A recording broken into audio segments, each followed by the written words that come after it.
该看有沙石仔业者拍算要伫中华的花坛开发20公顷的土石仔场，当地民众是真烦恼，讲会影响到环境，今仔嘛去说明会抗议。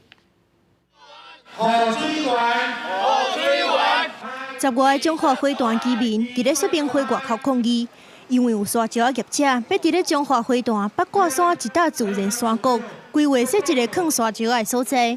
当地居民28伫咧议会环评进前的说明会，搁再表达反对。这一寡村民拢要一寡行食地下水也足济，你自来水也看袂到啊。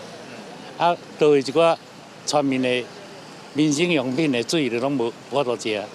居民质疑，开发的这个所在属于山坡地保育区，是野鸟甲石虎重要的生态地，嘛是重要的水源。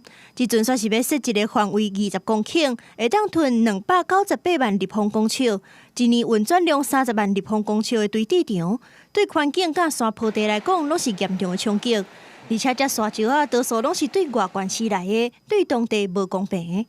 过去就还没有开发之前就已经非法偷买了。那我们所会担心说，这样的不法厂商你又回来这个地方继续进行的话，那更危险。书面上写得很好，但是我们会担心说运来的东西是不安全的。环保团体认为，这块土地除了4成是林业用地，其他所在嘛地质较敏感，若是沙石有可能会带事业废弃物。业者强调讲，入场的沙石拢是会当搁再利用的资材，嘛会保护水源、维护环境。土石不是说只有填而已，我们也可以再利用，也可以卖出去。就是让资源能够再生。我们填的是没有毒性的东西，是土壤。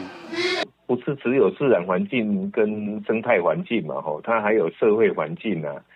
像当地居民的意见，就是社会环境里面的一环呐，中华县环保局表示，这个案件今年7月开头一届环评审查，除了要求业者补件，嘛要甲当地居民达成共识了后，才会当继续开发。